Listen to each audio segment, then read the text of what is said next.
Hello and welcome to Minter Dialogue, episode number 446. My name is Minter Dial and I'm your host for this podcast, a proud member of the Evergreen Podcast Network.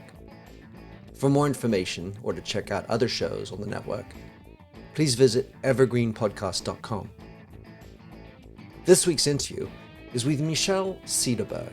Michelle's a professional speaker, author, coach, and consultant who believes that personal and professional success are directly influenced by how well we harness the physical, mental, and emotional capacity we each have within us. In this conversation with Michelle, we discuss her latest book, The Success Energy Equation: How to Regain Your Focus, Recharge Your Life, and Really Get Shit Done, published by Page 2. We look at what has caused and how to deal with the 21st century and a quarter stress, the importance of creating good goals, the difference between good and great goals, why we need to marry our personal and professional selves, sleep, and much more. You'll find all the show notes on minterdial.com. Please consider to drop in your rating and review, and don't forget to subscribe to catch all the future episodes. Now for the show. Michelle Cederberg, how great to have you on this. Yet another Page 2 author on my show. You have produced in October 2020, The Success Energy Equation: How to Regain Your Focus, Recharge Your Life, and Really Get SHIT Done. Yep. Yeah, exactly. I don't censor, but I'm just trying to read what's on the script. And this is your second book. Congratulations on it. I really enjoyed the read. In your own words, Michelle, how would you like to describe yourself? Wow, great to be here, Minter. How do I describe myself? I am a speaker, coach, author who speaks on resilience, what I call success energy, as per the book title. Really just trying to empower people to live their best, happiest, most energetic lives through my speeches and coaching and writing. And I've been doing this for 17 years. Hard to believe. Brilliant. Well, I suspect you've read Angela Duckworth's Grit, all about building resilient. Great book. Yeah, I think it's a really necessary topic. The fact that you published it mid-pandemic, what did that do for you? Or how did that sit? Yeah. Well, it's very interesting because I finished writing the first draft of the manuscript January 2020 and submitted it to the publishers, to the editors, and thought, all right, we'll just see how this goes. By October, when it's supposed to come out, I've got a whole bunch of speeches lined up. I'm going to go and see my audiences. I'm going to sell a bunch of books. And then, of course, in March, The world had other ideas. The very interesting thing, though, Minter, is I went through, it was almost a gift because I had more time and focus to spend with the manuscript and the editing and all of that. And so as I was going through that process, I normally would have been on a plane going from here to there to speak. I got a real sense of the fact that this book could potentially be of help to people as we navigate the pandemic. And at the time I thought, tops a couple months and we'll be through this and we'll be resetting our lives. But, as you know, we're now coming on close to 2 years. And I call the Success Energy Equation kind of an unofficial pandemic survival guide because it will help people regain focus and recharge their lives. And as you said, really get SHIT done. It's peculiar. I mean, I love talking about energy. And as little as we had to do in the pandemic, I mean, essentially you're locked down. So you're not jumping in cars, running, but, taking kids to sports or doing a million things, flying on airplanes to visit other audiences, taking your lovely Isla out for a walk. Presumably that's amongst the big activities that marked your day. But for the rest, we're kind of in rest mode almost. And yet I felt so many people in depths lacking energy. And I was just wondering, how do you then in that type of environment get people re-energized? Because if you will, I think that's where a lot of people still are in their minds. Yeah, I mean, it's been a challenge now as we stretch into, year 2 of pandemic restricted living is what I'm calling it. Our stress levels are higher than they've ever been. And, despite the fact that we stopped the busyness of life when we all got relegated to lockdown, we didn't stop the stress. And so despite we no longer had the outlets, the lunches with friends, or the exercise classes that we could go to, or the people that would be meeting just casually on the streets or what have you. We no longer had that. Those stress relief outlets were now gone. We were worried about the pandemic. We were worried about our jobs. We were worried about our kids' schooling. We were worried about so many things that we had no control over, and we didn't have our regular outlets. And that has just kept on going. And as you know, COVID keeps moving the finish line, and that stress in and of itself, that uncertainty, has further decreased our energy. One of the things I've been talking about in my presentation is we can't keep asking, when are we going to reach the finish line? We have to ask ourselves, what must I do to keep going? What are the small things that I can do to just keep my energy, moving along, shall we say? Yeah, and for some, it's actually getting kickstarted again, and feeling not woe is me, victim of the situation, and getting re-energized in this new situation, which obviously not only is the finish line moving, but whatever is after the finish line won't be anything like what was before either. So it's hard for people to readjust. And so I was wondering, for you, as you were diving in and re-editing, how much did you feel you had to adjust as the situation was becoming more and more clear? Obviously, January, it's sort of you're 3 months before it, roughly, I'm guessing. And then all of a sudden you're in the thick of it. Did you have to do much cherry picking editing to make it feel more relevant, or did you feel like no, it was already... and I had this discussion with my editor, how much do we talk about the pandemic? And honestly, I want this book to be a bit more timeless than a global pandemic. And eventually this pandemic's going to be behind us and life is going to continue forward. And I don't want people to be reading this book 2 or 3 years from now and getting that reminder of the stress of the pandemic. It is, and it will be, and it was. And so I did mention, global health crises in there. I think there's a couple places where I mentioned that, but for the most part, it is dealing with the highs and lows of life as it's thrown at us in its varied forms. And, that's very different for everyone, but I think most of us can agree that we're dealing with more stress than we ever have before. In the book, I call it 21st and a quarter century stress, this, pervasive, unrelenting, tech-fed, FOMO-driven stress, because we're connected to our devices, and because certainly during the pandemic, our devices have been our conduit to the outside world, to connect with our families, to connect with the office, to connect with the news, to connect to entertainment through our little handheld supercomputers. And so that, we've got that 21st and a quarter century stress bogging down our brain. And then we've got the stress of the outside world compounding it. And we're not giving ourselves those opportunities to just stop and go, what do I need for myself right here, right now? And I think that that's part of the message I want to carry on even beyond the pandemic, because that is life. It's life now. It was life before the pandemic. It'll be life after the pandemic. How do we slow down long enough to get super clear about what we want for ourselves, in this one wonderful life that we get to journey through? Right. So I want to get into good goals, great goals in a moment, and certainly this 21st century and a quarter stress. I just wanted to ask you one more thing. It's sort of a meta type question, and it's author to author.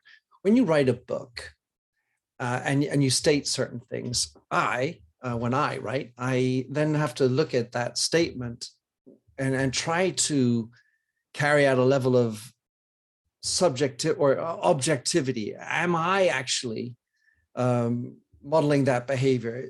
And I wrote a book about empathy, and for sure, after having written it, I've been told multiple times that that wasn't very empathic. So the point is that while you can write something, it's not because the words are on the paper that it's always your truth. So you obviously want to present the truth and have authenticity. My question to you, Michelle, was, to what extent or how did the very writing of the book change you? Did it make you go down any paths that you weren't expecting, or was it all something that just flew, just came right out of you with great fluidity? No, I mean, I always learn when I write. I don't know if the same as you. I have insights that I realize, I'm writing about this. I'm not doing this in my own life right now. I need to reconnect with that aspect of whatever it is I'm writing about. Certainly, the goals piece in the book, I talk about writing down my goals, but I hadn't been. And certainly every time that I write, there's areas that I delve into that I then realize I definitely need to spend more time being better at this. And I reread my books. I have another book called Energy Now, Small Steps to an Energetic Life. And I reread it during the pandemic and was reminded of, geez, this is good stuff. I should probably check in with myself because, I'm human. I'm imperfect. And certainly during COVID, I didn't exercise as much and probably drank more wine and did all those things that much of the world did and need a reset as much as anybody else does. So the book is always a good reminder of my imperfections. Yeah. And I think that it's like you said, actually, with regard to goals, writing them down has a material impact on your ability to achieve them. And the fact that you write the book then becomes words that are out there, and you then it's a great way to hold yourself to account, just like you write when you write your goals. Anyway, that's been my experience. I was wondering about that. You do write in the book about how the busyness, you were caught up in it in the writing, but of course in the editing, the busyness threw out the window, and you were with your husband and I assume the lovely Scottish dog, Isla, drinking a few scotches too, perhaps. I don't know. Well, we went off to New Zealand right after I finished writing the book, so the dog wasn't in existence. She came during COVID, but when I was away and separated from the stress of the busyness of travel that had been my life pre-COVID, and I was away with my husband and I was riding my bike and doing all those things that we did there, a lot of the edits and things for the book became very clear to me. And I came back to page 2 and I said, I need to do a rewrite before I submit the final transcript. And so it's in those moments when we have quiet and calm that we sometimes, do our best work or have our best awarenesses. I don't think we're giving ourselves enough of those times. I so agree with that. I was talking with a journalist the other day who does this great French podcast. And in his intro music, there's a gap, a pause. And just like in music, actually the pause, the pregnant pause, it stimulates the neurons just as much as the wonderful solos and music that's happening around it. So those pauses are the gaps between words, the shower between meetings or whatever, or after a run. So I want to dive into your 21st and a quarter stress. It's a concept that I found really engaging. And yet I was very inquisitive as to how is it different?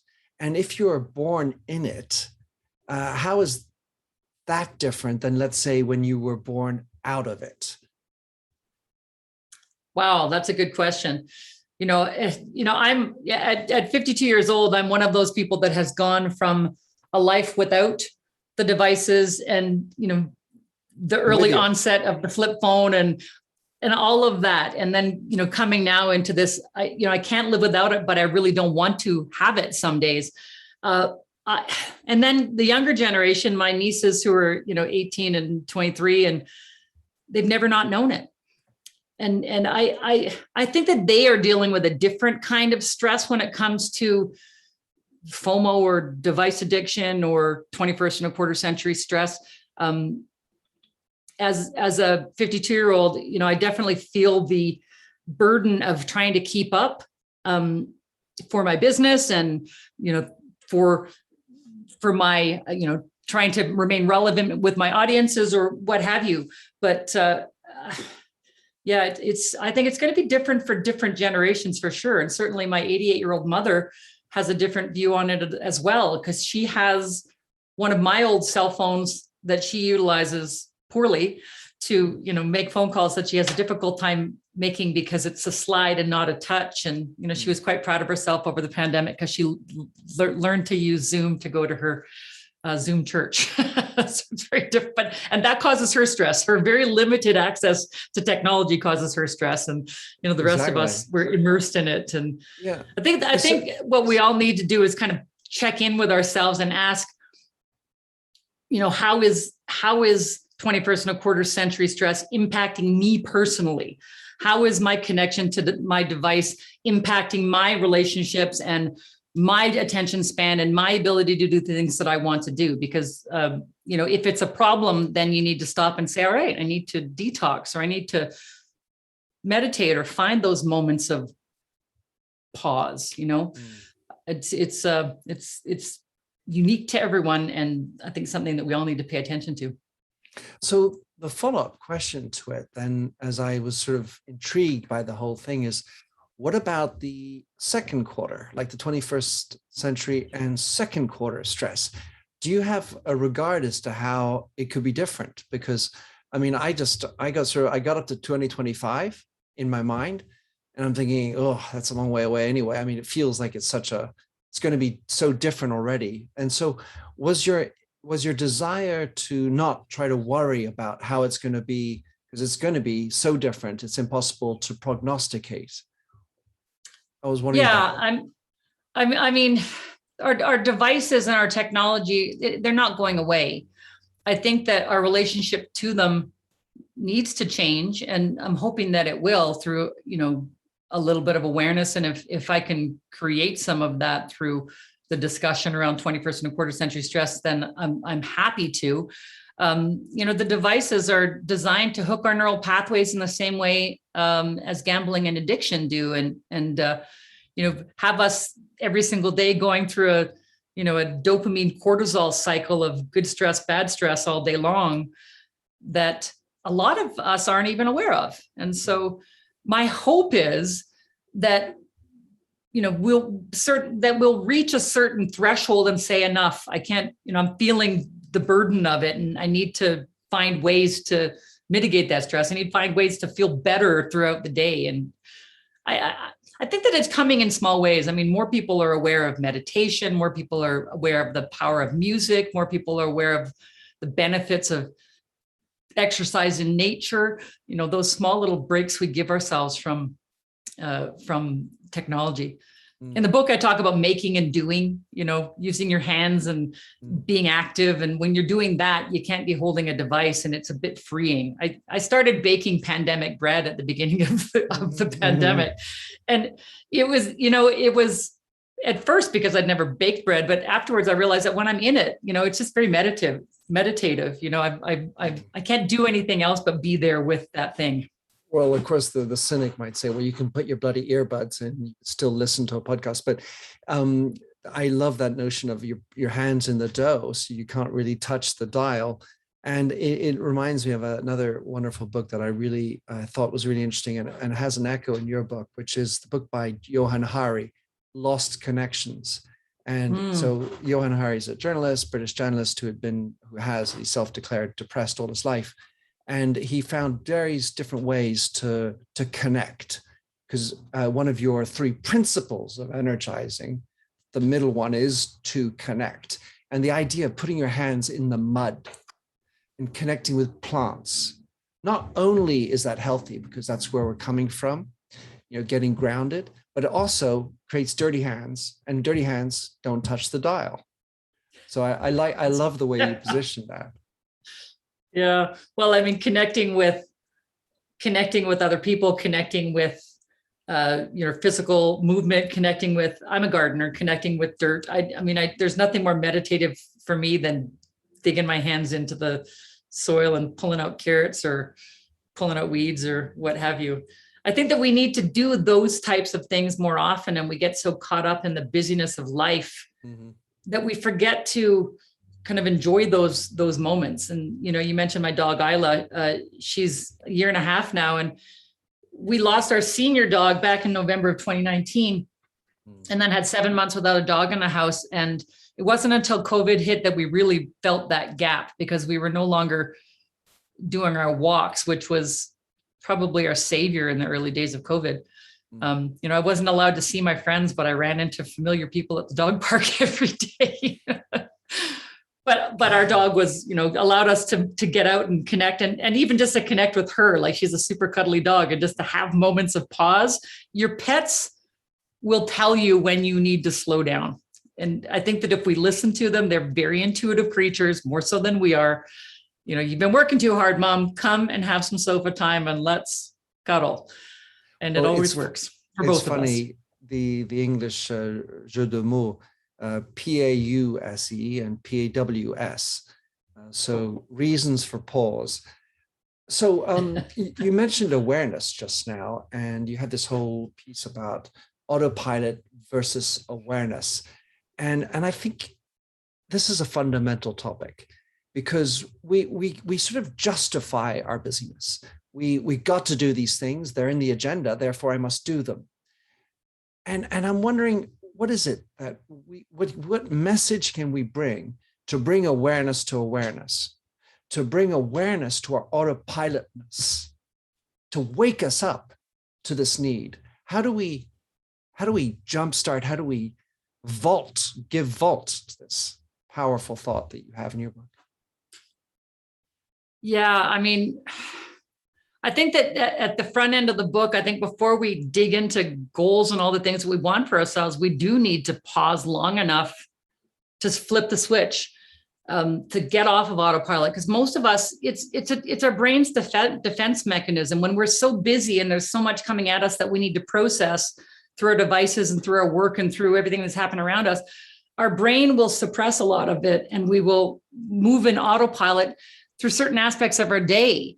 And it was interesting in doing the research on that it was a UK study actually, where 98% of the respondents said they'll spend some or all of their day on autopilot, making unconscious automatic decisions that don't necessarily align with how they want to work and live right now. And I've had experience with that myself, where I've been traveling so much and coming home and unpacking and repacking and connecting with people via email because I've been away. And then I put my head up 2 or 3 weeks later and realize I don't know what I'm doing right now. I need to refocus. I need to get present to, am I doing the right work on the right things right now? Getting clear, getting present to the mess, as I say, it's not easy. I think many of us don't even realize that we're operating on autopilot until something happens that kind of jolts us into the present, and we look around and go, wait a second, this is not what I had planned. And, so in the book, I have a questionnaire, to check, are you operating on autopilot? And, it's as simple as, what's your first entry point into the day? And if there's anything that I would say to your listeners about how to get off autopilot, or just to perhaps slow the entry into an autopilot day, is how you start your day matters. If you're one of those people, high percentage of people around the world who, when they wake up, their first thing is to reach for their smartphone at the edge of their bedside table, I would challenge people to stop doing that. When we use our devices as our entry point into the day, it sets off a chain of autopilot that just has you reacting to whatever is coming at you out of your phone and your email and all of those things. And so I would say it's as simple as checking in with yourself before you check in with the world. To lie there, ask yourself, how did I sleep? How am I feeling today? What do I want for myself to make today successful? It's simple little questions, instead of, I'm going to check the phone, I'm going to check emails, and all of a sudden your day has been hijacked by whatever's happening in your inbox or in the world news. And it's a pretty shocking entry point into the day. Take control over how you want your day to be, and just check in with yourself before you check in with the world. Love it, Michelle. And I'm mentors now thinking, oh shoot, because my meditation is in my phone. And I use a guided meditation app. I've been doing it for 6-7 years, and I'm definitely aware of how so my notifications are very clean, but I still have 5 apps that have a little red badge with a number, and I know that sometimes I'm tempted to look at that rather than just start with my meditation and then my stretching. Get that the stretching, of course, is just me with my body, but Yeah. All right. I got to think about that. A good awareness on your part, though, because like I said, the devices are designed to hook the neural pathways. So the moment you turn it on, there's something that's saying, "Look at me, look at me." But if you're able to bypass that and get to the meditation, then that's a great thing. It'll all wait. You've slept for. It's on the front page. It's right there. Just bing. Yeah. All I did is hit that first and don't touch any of those other little monkeys up there. So that's wonderful. One of your chapters, you have this lovely saying from Yogi Berra, I think he's a baseball manager. And he said, if you don't know where you're going, you might end up someplace else. Yet so true. So to set good goals, you need to know where you are now. And I thought that was an interesting principle. So to be more present with where you are. I was wondering, and I don't feel like you treated this, but do you need to know who you were as well? How important is that in the evaluation of where you want to go in your mind, Michelle? That's a great question. And I don't know that people spend enough time thinking about that, because as human beings, I do think that we all have the best intentions within ourselves to be better, to do better, to have more. But I don't think we necessarily think about who we were before. It's who we are right now that we think of, and we're aspirational to where we want to go. I don't know if that answers your question, but well, I think in the end of the day, taking stock of where you are, it's so important, because otherwise you're just creating dreamy goals. I want to be a 7-foot basketball player. Well, not going to happen, right? Because I'm not there. And so you do need to understand where you are. Of course, there's always a limiting belief. Well, I can't do that because I'm that's what sort of. Yes. Well, and, in setting good goals, I talk about getting present to the mess to begin with. And having belief as a second of my success energy factors. So, you set the goal, but then you have to have belief in yourself that you can crush it. So perhaps the two are somewhat connected. As we're setting the goal, maybe my goals aren't aspirational enough because I'm not feeling enough of my own, belief in myself. It's something I hadn't thought about. So thank you for that. Hey, maybe we need to reverse engineer the success energy equation. But to my mind, if we're talking about setting clear and exciting goals, and then, harnessing the belief in ourselves and the discipline within us to crush those goals, I think that they will keep working in a circle. That to me is success, regardless of the energy piece, which is my fourth factor in the success energy equation. If we set the goal and have belief and do the work, set the goal, have belief and do the work, we're going to experience some level of success. And yes, perhaps sometimes the goals could be bigger or loftier. And hopefully once we have a little bit of success with one goal, we'll start to move our way up there. But action is the key. And I'm a big believer in small steps to get there. So true. Of course, what's interesting about this sort of iterative process is that it's a messy journey. Success doesn't happen overnight. It happens over 10 years. Overnight success happens over 10 years. I know some famous person said that. Of the 5 qualities that you identify for good goals, because let's say we've understood where I am and what are my goals. The one that really struck me, and something that I like to talk about a lot, but I'd like for you to develop, is the one about it should be both personal and professional. How do you marry those 2 ideas together? What are the key ingredients to make that happen in a way that's powerful for your good goals?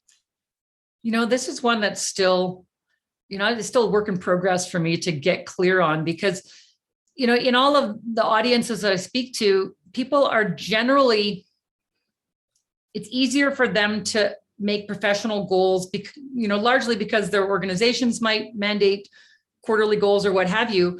And because we're often defined by our work.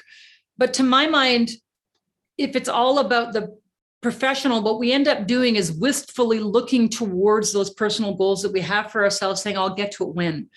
And it's those personal goals that make life kind of, worthwhile and interesting in conjunction with the professional. I think that if it's all work, then we're going to start to resent the work. And I'll be very clear, I absolutely love what I do. And a lot of my personal goals are tied in with my professional goals. For instance, in the days when I could travel, hopefully we'll be able to again. I love travel. And so I seek out opportunities to speak in places that I'd like to visit. So those are personal and professional goals that are connected. I think it's important for us to give ourselves, I guess, enough self-love that we would prioritize some of what's important for us personally as high as we would those things that are important to us professionally. Right. Because in the professional space, there's always this sort of material and pragmatic need for that to happen. It's sort of hard to go without money to pay the rent. Yet this idea of the personal fulfillment and everything, and the parallel topic that I often talk about is actually the way we have side hustles. I wish I could do more of that and make money from that, because that's my real passion. And the challenge that people have is sort of finding something I can love and make money from and feel like it's me, the full me, the one that's naked in the shower, having meals with friends and doing this work. And that's all the same me, not this cloistered me with a tie, or some sort of professional me, and then some personal me. And I feel like so often, I think that particular quality is actually one of a tremendous well of energy once you tap into it and understand the personal relationship you have into your work, not one you're justifying and rationalizing, but one that you have integrated and feel like this is me. I agree. And if you get to spend time, whether it's part-time or full-time, on those passions, it is going to feed you. I mean, speaking for me was a side hustle. When I was in my 20s, I was doing presentations, for the fitness realm where I got my start. And I just realized I really like being in front of audiences. I like teaching. I like, sharing the spoken word, if you will. And, over the course of 15 years of part-time, I started to move it towards a full-time possibility. But every time I did it, it filled me up in a way that allowed me to keep going on the work that I didn't love. And every time I spent even a small bit of time in front of those audiences, it was a reminder that I needed to do more of that.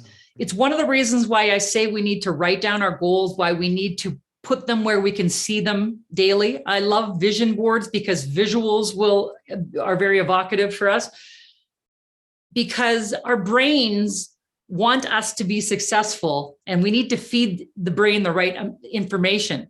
So if we think up that dream and if we write it down and if we post it where we can see it, this term called generation effect happens within the brain, where that thing that you want so dearly has time to move from short-term memory into long-term memory, where it can taunt you.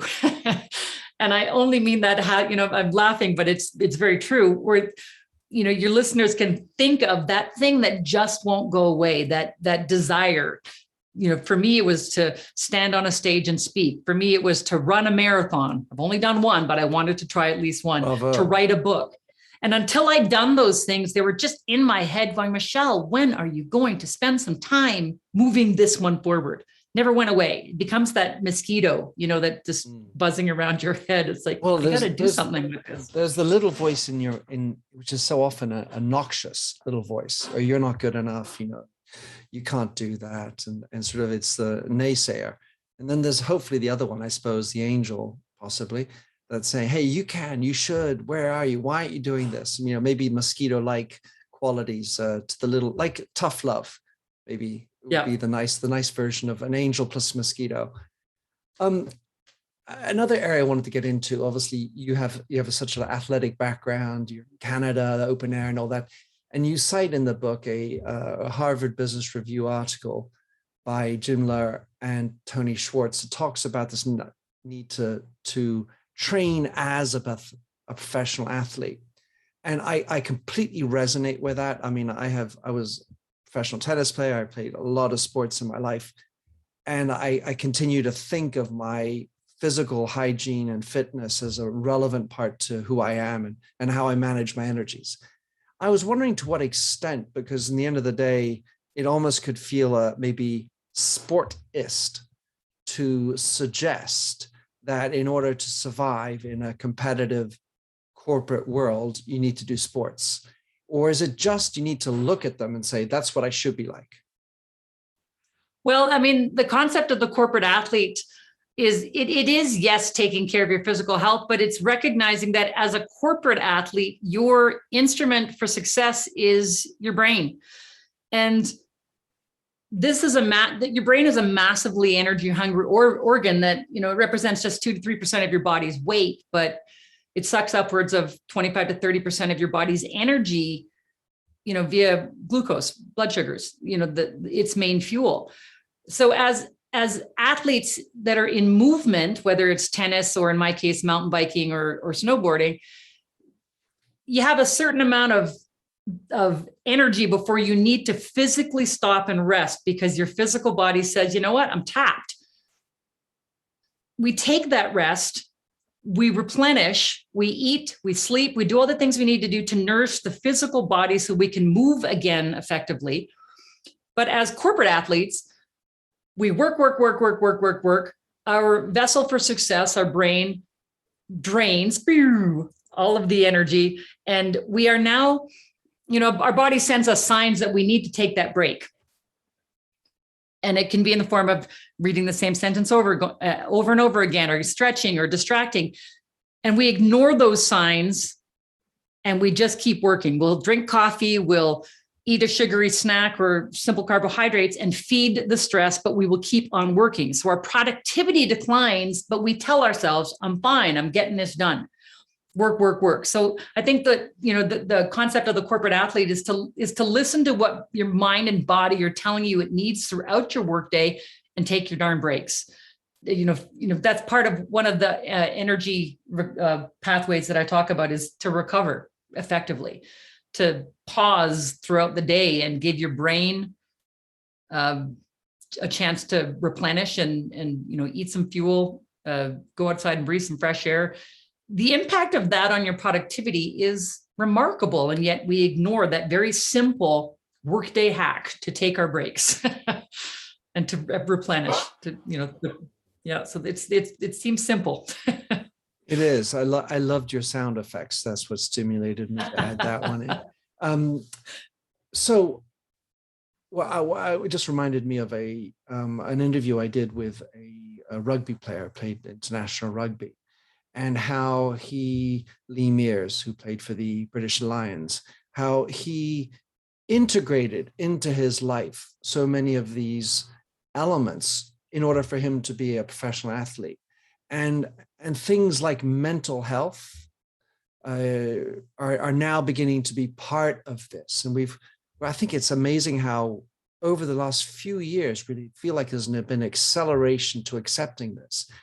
The one since you sent me kindly your book, I got a chance to scan also for how many times you use the word sleep, and you have over 100 times the word sleep, and it strikes me how this is such a relevant topic. But in business, we still are shit at helping our colleagues, employees, our teams sleep. We don't talk about it. At best, we might talk to our spouse and say, how did you sleep? Okay, and maybe there's a discussion around that. But at work, you don't come in, oh, hi, Michelle, how are you? How did you sleep last night, Michelle?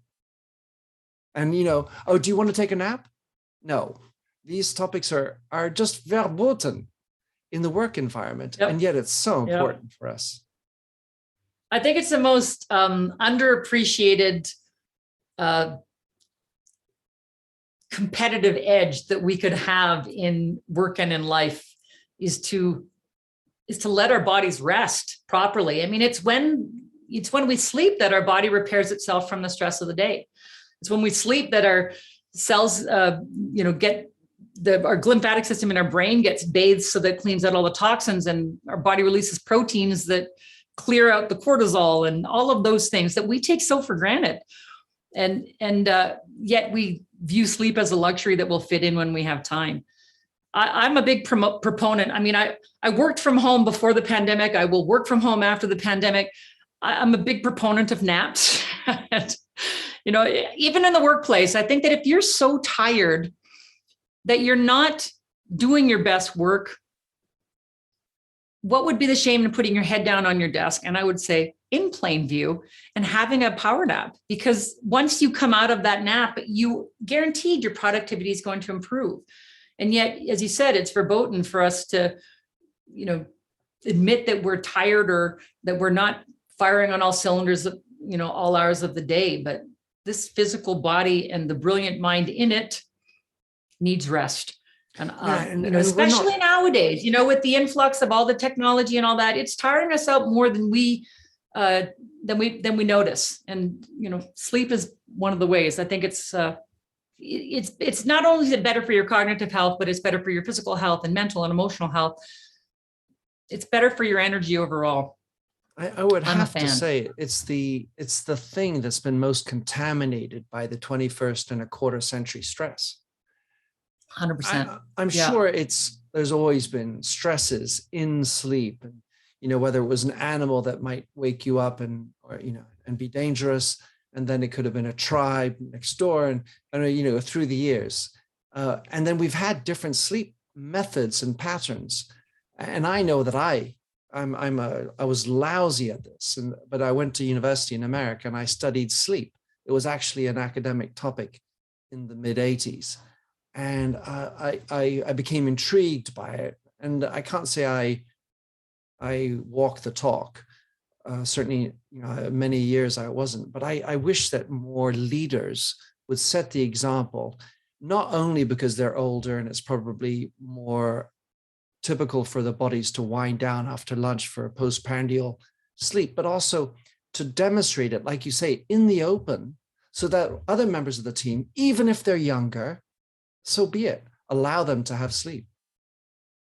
Yeah, and once they get that opportunity to experiment with it, they'll realize just how effective it is. I know that Arianna Huffington, in her book, Thrive, she had a mental health physical breakdown that really forced her to revisit how she took care of herself. And she's one of those CEOs that will sleep in her office with her big, window screen visible right on the sofa there so that her teams can see. They've also got nap rooms in HuffPost. And I think that that's to be applauded. And, some of the major think tanks do have sleep pods in their organizations. And I think that should become more of the norm. I don't think people abuse them the way people think that they will. Of course not. And I mean, I think basically the abuse is completely the way around. That the abuse of employees and the exploitation, without being slavery, but this notion of exploiting human resources is still the majority mindset. And even though the pandemic has been here, I hope anyway that we'll find a way to lean into this. I want to add one last question, which is turning from good goals to great goals. What distinguishes a great goal from a good goal? Great goals to me are goals that you've thought of for yourself, separate from other people in your life. So we can create goals that I'm taking my husband into account. I'm taking my partner into account. I'm considering my kids. And instead of really getting to the core of ourselves and saying, what is it that excites me separate from everyone else? So the goal needs to resonate within you.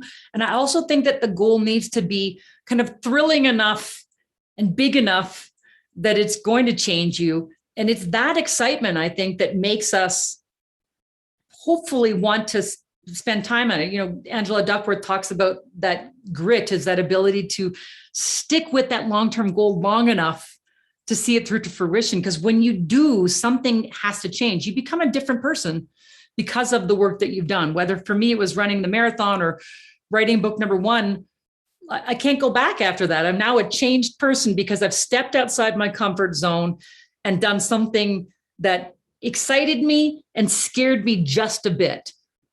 Because if it doesn't scare you just a bit, I don't think the goal is big enough. If it scares you too much, it's going to draw you back into your comfort zone. So we have to be aware of that balance between excitement and fear. Make it a goal that's personal and resonant for you, and thrilling for the person that you'll become, when you reach it. And it can happen in small steps. So transformational is the word that I'm thinking as I listen. I love it. I love what you just said. That was lovely, Michelle. So do tell us, how can people get your wonderful book, The Success Energy Equation, and of course, follow you, catch up with what you're writing, because obviously you write on top of your books, and let us know what's the best way to follow you. Well, certainly the world over, you can find my book on Amazon, of course. In Canada and North America, you can find, I will send you a signed copy if you connect with me via successenergybook.com. And via that website, you can connect to my speaking site and say hi there and sign up for my socials and all that. Successenergybook.com. And also with your name, of course, Michelle Cederberg, Cederberg. Easy enough to find you, because there can't be that many. I'm sure there are, but I suppose, but there can't be that many of you like you. Wonderful. Thank you so much, Michelle. Carry on. Say hi to Isla, and look forward to staying connected with you. Thanks so much for your time today, Minter. Thanks for having listened to this episode of the Minter Dialogue podcast. If you like the show and would like to support me, please consider a donation on patreon.com/MinterDial. You can also subscribe on your favorite podcast service. And as ever, rating and reviews are the real currency for podcasts. You'll find the show notes with over 2,000 and more blog posts on minterdial.com. Check out my documentary film and 4 books, including my last one, You Lead, How Being Yourself Makes You a Better Leader. And to finish, here's a song I wrote with Stephanie Singer, A Convinced Man.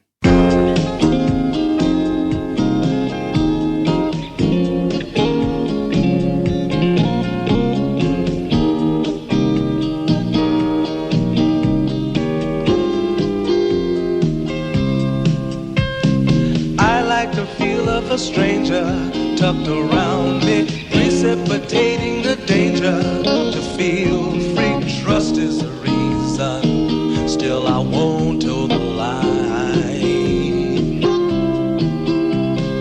I sit here passively, hope for your respect, anticipating the thrill of your intellect. Maybe I tell myself there's no use in me lying.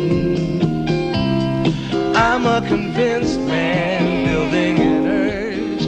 I'm a convinced man, to live and die submerged. A convinced man, in the arms of a woman. I'm a convinced man, challenge my fate. I'm a convinced man, competition's innate. A convinced man, in the arms of a woman. Despise revenges and struggle with deceit. Live for the challenge so life's not incomplete. What's wrong with challenge? I know soon we all die. I like the feel of a stranger tucked around me, precipitating the danger to feel free. Trust in my reason and let me show you why. I'm a convinced man, practicing my lines. I'm a convinced man, here in these confines. A convinced man, in the arms of a woman. I'm a convinced man, admit to the test. I'm a convinced man.